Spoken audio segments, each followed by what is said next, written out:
Olá a todos, meu nome é Tayane, sou arte educadora da Casa Fiat de Cultura e hoje nós vamos falar um pouquinho sobre formação de professores, uma experiência cromática. Vão ser 2 aulas onde a gente vai falar muito sobre a cor, sobre teoria e sobre as características das cores. Bom, antes de começar eu vou me apresentar, eu vou fazer uma autodescrição. Eu sou uma mulher branca, tenho cabelos compridos, lisos, castanho com luzes. Estou usando óculos, eles são quadrados. Uso uma blusa preta e um kimono colorido em tons de laranja, marrom, amarelo. Eu estou na minha casa, ao fundo eu tenho uma estante amarela com alguns livros e objetos, e ao fundo uma parede branca. Comigo na tela está o Hélio. O Hélio é nosso intérprete de Libras. Ele é um homem branco, tem cabelos escuros, usa uma blusa preta e, no fundo, uma parede branca. Bom, para começar, eu queria falar o porquê que a gente deve estudar as cores, né? Porque nas escolas, desde o ensino fundamental até o ensino médio, nós estudamos cores. E existem vários motivos.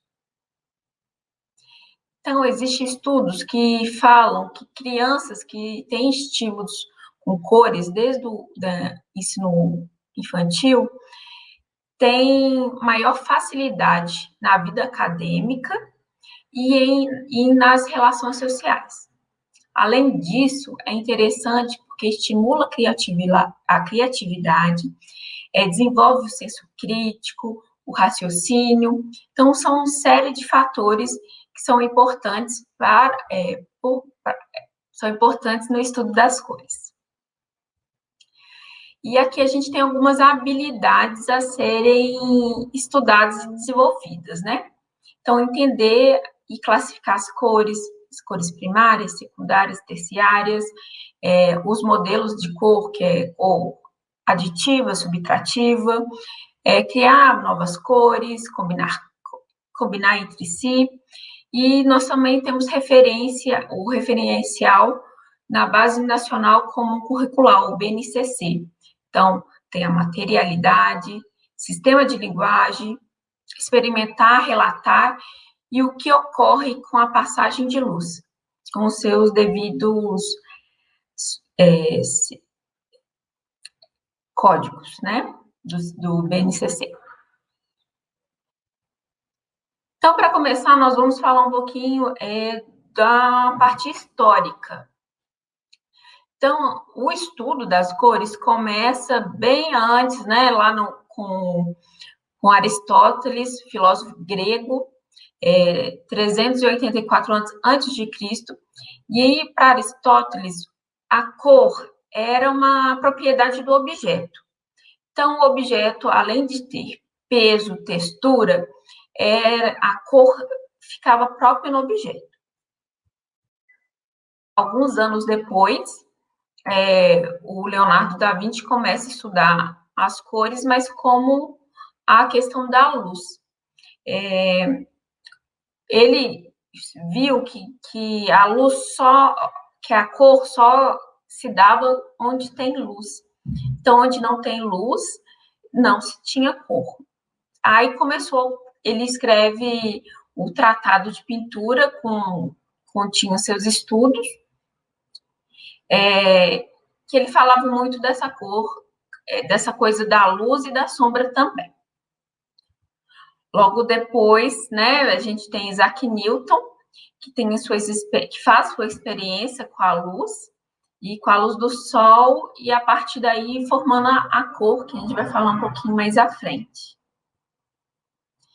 E Goethe, que continua os estudos de Newton também, às vezes contrapondo o que Newton falava, e ele se aprofunda mais nos estudos sobre cor.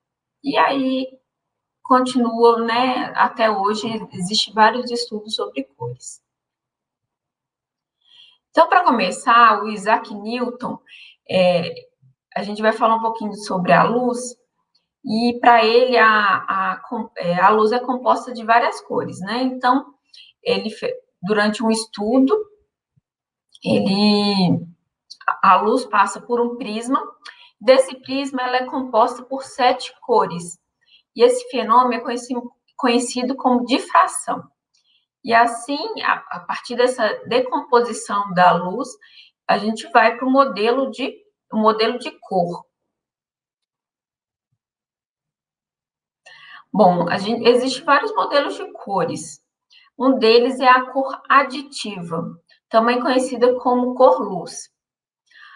A cor-luz, ela tem a ver com esse resultado de Newton. Então, na cor-luz, a soma de todas as cores se resulta no branco. E a ausência de cor é o preto. Esse sistema de cor, ele é conhecido pelo RGB. O RGB são siglas das cores em inglês, que seria o vermelho, o verde e o azul mais violeta. Esse sistema de cor é muito utilizado em televisores, celulares e monitores, e é a cor que a gente conhece, né, das imagens da internet. Já a cor subtrativa, que a gente chama de cor pigmento, ela também é conhecida como CMYK, também a sigla das cores em inglês, que vem do ciano, do magenta e do amarelo. O K seria uma cor-chave, que seria o preto, porque a soma das cores, né? A soma das cores ciano, magenta e amarelo não dá o preto, daria um marrom muito escuro. Então, eles colocam o K como o preto, mas vem mais de K de chave. Esse sistema de cor, pigmento, ele é muito utilizado na indústria gráfica, né? Então, em jornais, revistas, livros, e a tinta da impressora é uma tinta transparente. Ela é uma tinta que o branco seria o branco do papel e não como a cor aditiva, que é a soma das cores, né? A cor subtrativa, o branco é a cor usada a cor do papel. E além da cor pigmento anterior, a gente também tem o modelo mais tradicional, que é o vermelho, azul e amarelo, que é o mais utilizado tanto nas artes visuais e também na escola, né? É o sistema de cor, o modelo de cor, que a gente fala quando a gente mistura as cores, né? Então, o modelo mais tradicional é esse de vermelho, azul e amarelo. E a partir daí que nós vamos continuar falando, a partir desse sistema, que a gente vai aprofundar mais nas características das cores. Bom, como eu falei um pouquinho o Goethe, né, na nossa linha do tempo, o Goethe tem uma frase que é: as cores são ações e paixões da luz. A partir disso, o Goethe, ele estudou durante 40 anos, pesquisou sobre luz, e ele criou esse círculo cromático. E o círculo cromático, a gente estuda muito na faculdade, nas escolas, né? Nessa relação das cores. Esse estudo do Goethe, ele vai influenciar muitos artistas no início do século XX. Então, ele vai influenciar o Paul Klee, o Kandinsky, a resgatar esses estudos de cores também. Então, aqui nós temos o círculo cromático, ou disco cromático também, como é conhecido.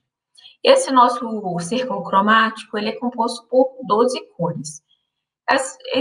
Essas cores podem variar para ter mais cores, né?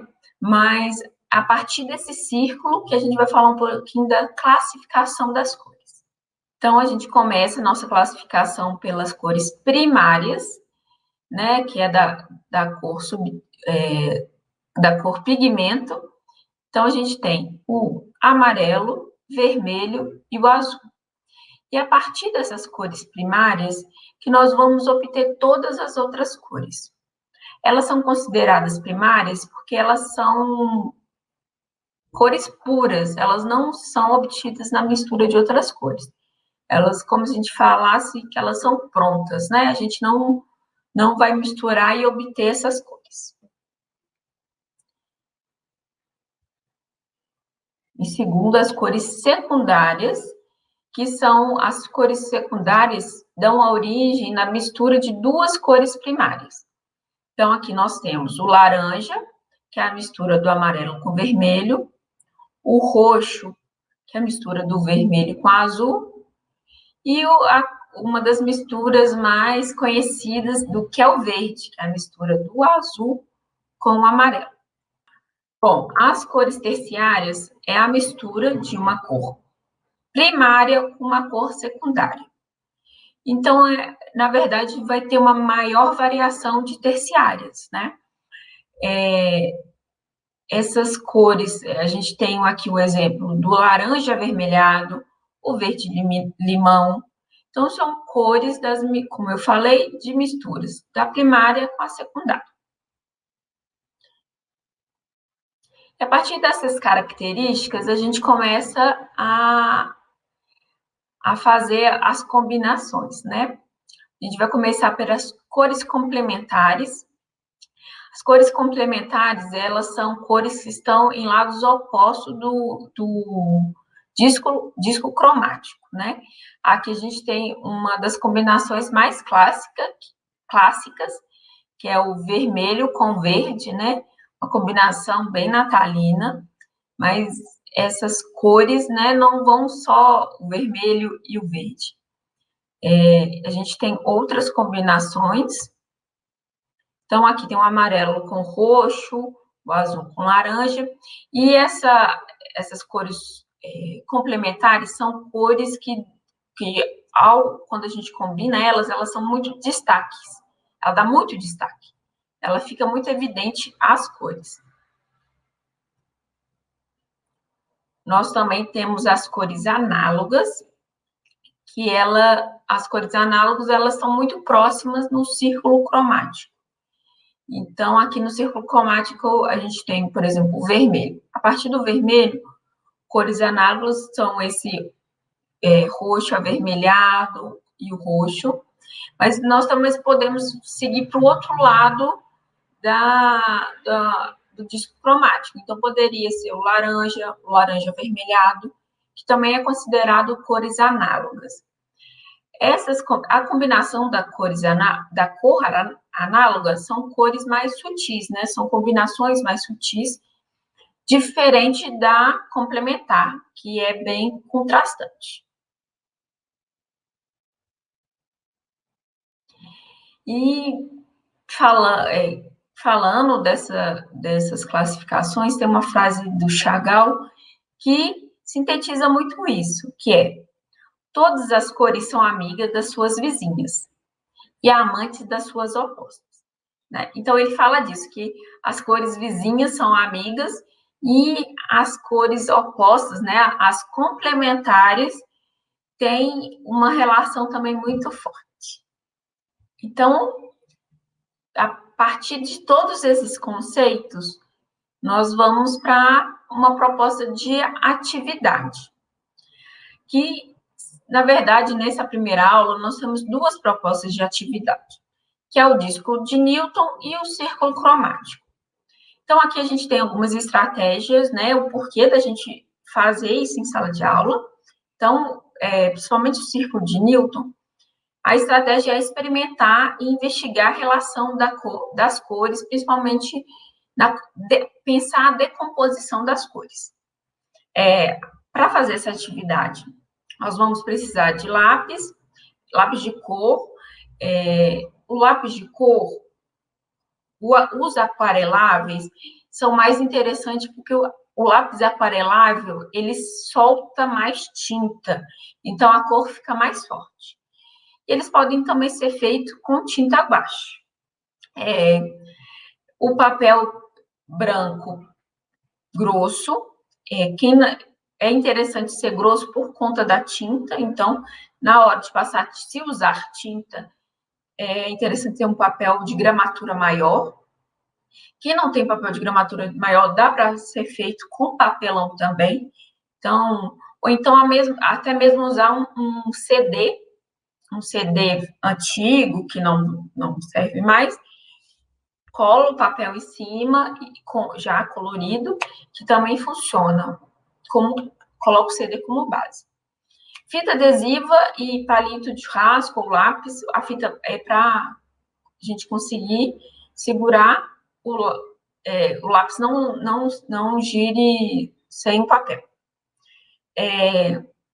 E essa atividade dá para ter interdisciplinaridade com aulas de ciência e de física também. Então, aqui o primeiro é o disco de Newton. A ideia do disco de Newton é para mostrar a composição da luz branca. Então, a gente, na verdade, faz o contrário, né? A gente colore o disco para tentar reproduzir a cor branca. Aqui a gente tem um moldezinho. E a ideia, eu vou mostrar para vocês aqui, esse daqui, o meu, eu fiz com um papel mais canson. Esse foi feito com guache, tinta guache, e foi fixado no lápis com fita adesiva. Aqui eu também tenho um com lápis de cor, lápis de cor e um palito de churrasco. E depois de feito o material, a experiência é o seguinte: a gente vai pegar e tentar girar o mais rápido possível. E a ideia de girar rápido é como que a cor, quanto mais rápido a gente gira, mais claro vai ficando, né? Tentando chegar à luz branca. Eu acho mais interessante com o lápis de cor. O lápis de cor dá para ver que fica mais claro. Então, eu acho que fica mais interessante com o lápis de cor. E também o palito de churrasco, que fica mais delicado, mais fino e mais fácil de girar. Além do círculo cromático, uma das ideias de atividade é fazer o círculo cromático, o disco, né? O círculo cromático. E o objetivo dele é a gente trabalhar o esquema de cores. Então, com base nesse modelo, né? O ideal dessa atividade é ser feita com tinta, porque aí dá para ir misturando as tintas no processo, né? Na produção. Então, a gente começa pintando as cores primárias no círculo, a partir das primárias criando as secundárias, e depois das secundárias criando as cores terciárias, até completar o disco inteiro. Esse esquema de cores, ele é interessante de trabalhar na sala de aula, por exemplo, antes de trabalhar uma pintura, antes de trabalhar um desenho, porque o aluno, ele consegue ter uma ideia maior, que como que eu posso combinar? Ele pode também fazer uns traços, eu vou assim, nossa, vou combinar o verde com o vermelho, será que o roxo vai combinar com o verde também? E fazendo linhas para fazer essas combinações antes de produzir o trabalho. Certo? Aqui tem algumas referências que a gente utilizou para esse vídeo. Então, é isso. A gente finaliza essa aula sobre cores. Eu agradeço a participação. Quem tiver alguma dúvida ou comentário, pode deixar nos comentários ou enviar por e-mail também. Então, obrigada e até a próxima. Tchau.